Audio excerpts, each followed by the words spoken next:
Hey there, how are you guys doing? I hope you're great. I miss you. Even though I see you every Monday and Tuesday morning when I come into Mr. Vidal's room, but I still miss you in real life, so I hope you're doing great. Thank you for sending all of the beautiful pictures of all your really cool art that you guys are making. Thank you. I'm glad to see that you're doing that and taking time to be artistic. So, today I want to talk to us about moms. So if your mom is in the room, maybe she could leave because it might be a secret for Mother's Day. It's coming up soon. Shh. Okay, so make sure your mom goes. We'll give you a second. Ask your mom, Mom, can you please leave?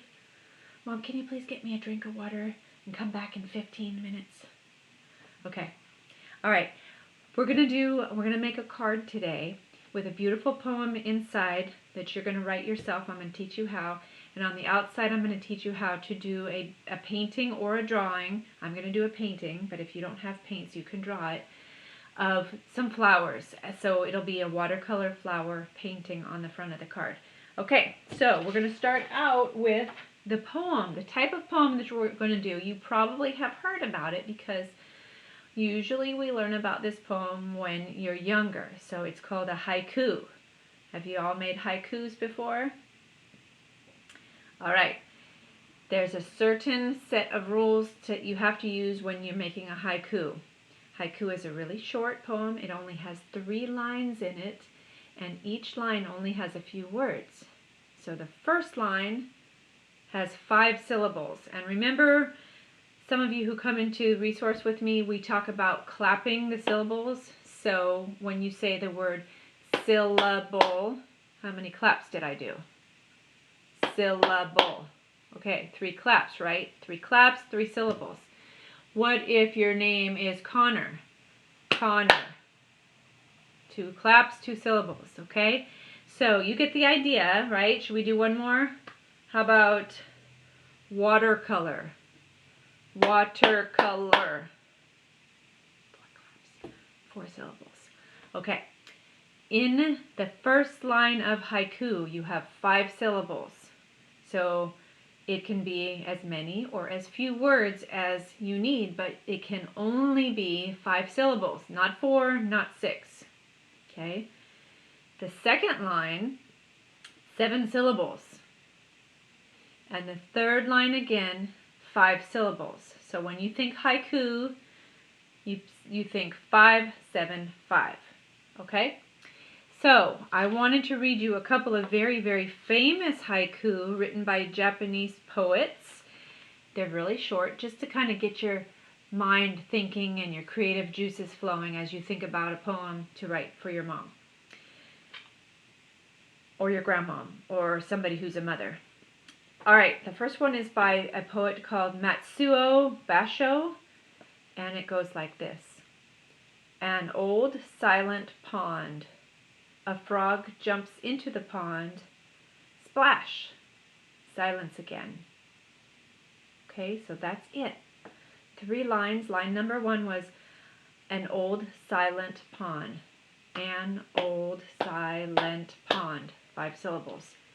Second line, 7 syllables. A frog jumps into the pond. 7 syllables. Third line has 5 syllables. Remember, it's 5, 7, 5. Third line is splash, silence again. 5 syllables. Okay, so just remember 5, 7, 5. Here comes another one. This one says, over the wintry forest winds howl in rage with no leaves to blow. That's it. That's the whole poem. One last one. Beautiful blackbird, chirruping the sweetest songs, morning has broken. So they're very short, very thoughtful, beautiful poems. A lot of times they're about nature. But today, since you're writing for Mother's Day, you get to write about either how you feel about your mom or that special mom-like person in your life or grandmom. You could write about how you feel about her. You could write about things she likes to do or things that she is, like you think she's beautiful or she's smart or she's a great cook. So You know how you feel about that person and you can describe her. So what I want you to do is take some time to think about it. You're probably going to need to practice maybe writing some words and counting those 5 syllables until you get it right. You may have to switch up some words. So it's kind of fun because you're really limited. You don't get very many words to work with. So I wrote one for my mom, and I've already written it inside my card like this. And I wrote, "The best mom ever grows a big flower garden. I love her so much."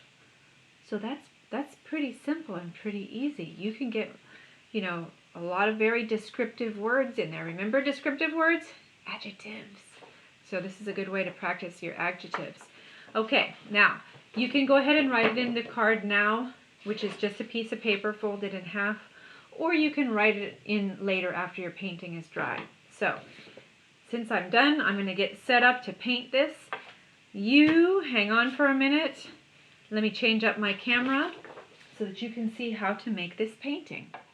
Okay, welcome back. I have my card all set up here, and I set it up in a way so that I know here's the inside, here's the front cover, but I'm just going to open it like this because I don't want anything to leak through onto that part that I've already written on.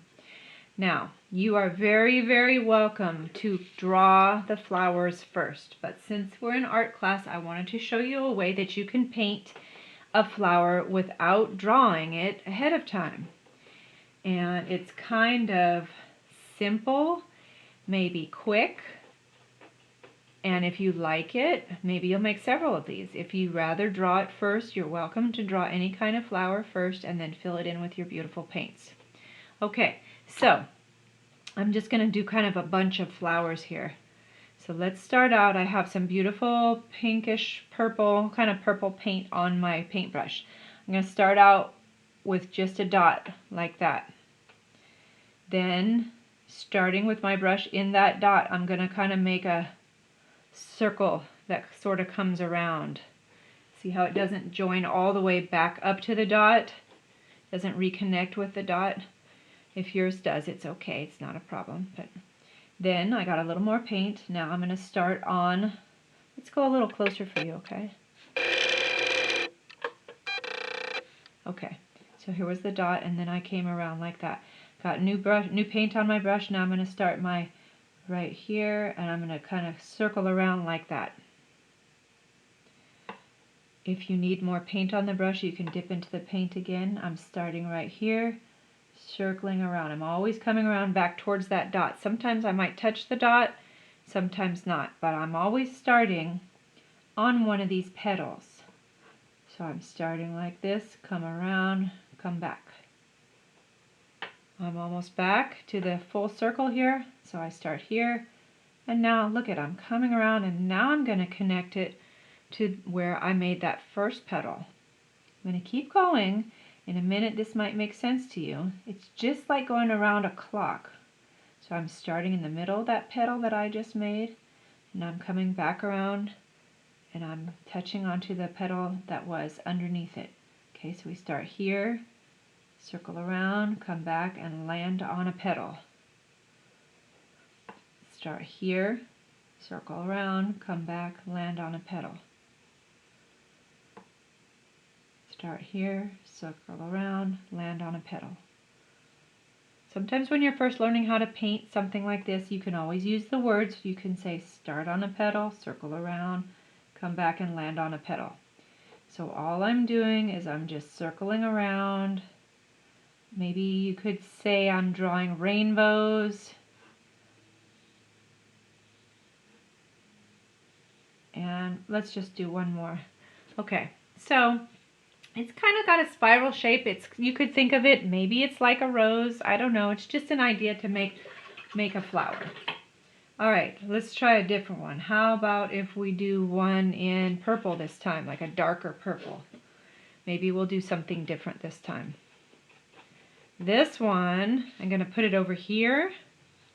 I'm going to start with a nice dot in the middle. And then, ooh, I got a lot of paint there. Then I'm going to get some blue paint. You can have a blue flower, why not? Get some blue paint on my brush. Now I'm not going to start in the middle, I'm going to start out here. It's going to be kind of the shape of a daisy flower. It starts out here and it comes in and it joins the middle. Look at that. See how that paint is running together? See how the purple is running into the blue? I think it looks neat. It mixes. So I'm going to start another one up here, and all I do is bring it down so that it touches the middle. And all that paint mixes together. So we start out here, bring it down towards the middle. If your brush accidentally gets a lot of purple paint on it, you can rinse it and go back into that blue. So all I'm doing is starting outside and bringing it into the middle. Now if it's easier for you, it's okay to turn the paper while you're painting. It's easier for me to do it that way. Okay, I got some more blue on here. Starting out here into the middle. From the edge into the middle. Keep going all the way, always coming right back into that purple middle, because that purple middle is mixing into those blue petals and making a beautiful blend of colors.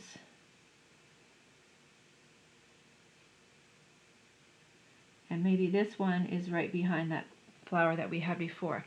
Now, I know there's a little glare on there. Okay, see, you can still see it has a pretty purple middle, right? Okay, so now we have two flowers.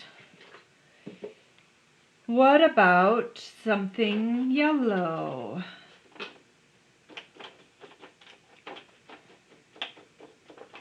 I'm mixing up some yellow paint over here. Got a lot of yellow paint on my brush. Let's do one down here. Over here, I have to be careful. If I let this yellow paint touch this wet blue, they're going to mix together. And remember what yellow and blue make? Yellow and blue make green. I don't want to mix it together. I want it to stay separate. So I'm going to do something different with this. I'm going to press my brush down and lift it up. Press my brush down, lift it up. Watch, I'm turning the paper too. Okay, press my brush down, lift it up. Notice how I have not gone into any new paint. I had so much yellow paint on there, I haven't had to dip in again. Press down, lift it up. Press down, lift it up. Maybe one more. Press down, lift it up. Okay, I had so much yellow paint on there that I made this whole flower with that. What if I want to have a colorful middle? What color should I put? How about a nice pink? How about some of the one that we used up here? Let's see what happened. Now, I could go like this. I could do a few little bitty dots like that and just leave it alone. You're going to want to mix that around, but because it's wet in the middle and it's still wet where the yellow parts are, it's going to blend together all by itself. So you're going to leave it there. Don't touch it. Just let it dry, and you'll see at the end that those two colors will kind of mix out into those yellow petals, and you'll have something unexpected and kind of magical. One thing that you can do is if you decide this needs a little more purple, you can just put a little dot of purple in there again if you want. Okay, so there's 3 different kinds of flowers that we made. Let's do one more kind. And I think this one would look good with, actually, how about if I do it with green? It's sort of a flower, but sort of a stem or a leaf too. So I have some nice green on my brush. I'm going to fill in up here. Let's do like this. How about just some little dots?